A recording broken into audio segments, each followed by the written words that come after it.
بسم اللہ الرحمن الرحیم۔ گرامی قدر سامعین و ناظرین، بہت سے لوگ ایسے ہوتے ہیں کہ جو رمضان المبارک کا روزہ نہیں رکھ سکتے تو وہ پوچھ رہے ہوتے ہیں کہ ہم کتنا فدیہ دیں۔ تو وہ مسئلہ آپ کی خدمت میں پیش کرنے لگا ہوں کہ اس بات کو یاد رکھیے گا کہ روزہ کی قضا روزہ ہے، یعنی اگر کسی عذر کی وجہ سے رمضان المبارک کا روزہ نہیں رکھا تو اس کی قضا بعد میں روزہ رکھنا ہے، نہ کہ روزے کے بدلے میں فدیہ دینا۔ یاد رکھیے گا کہ اگر کوئی مرد یا عورت بڑھاپے کی وجہ سے یا دائمی اور مستقل مریض ہونے کی وجہ سے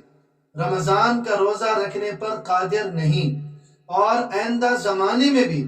روزہ رکھنے پر قدرت کی کوئی امید نہیں اور صحت ملنے کی بھی امید نہیں، تو اب اس آدمی کے لیے، اس مرد یا عورت کے لیے ہر روزے کے بدلے میں تقریباً 2 کلو گندم یا اس کی قیمت فدیے میں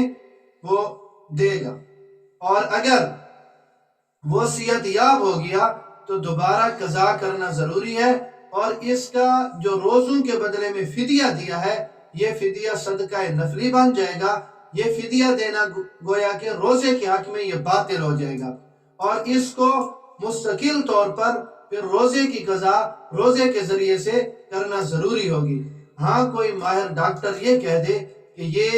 مستقبل میں بھی روزہ نہیں رکھ سکتا، اس کی صحت اس کو اجازت نہیں دیتی، تو اس صورت میں وہ روزوں کا فدیہ دے گا، نہیں تو وہ صحت کی امید پر وہ فدیہ ادا نہ کرے بلکہ وہ انتظار کرے، اور جیسے ہی زمانہ مناسب ہو وہ اس میں روزہ رکھ کر روزے کی قضا کرے۔ تو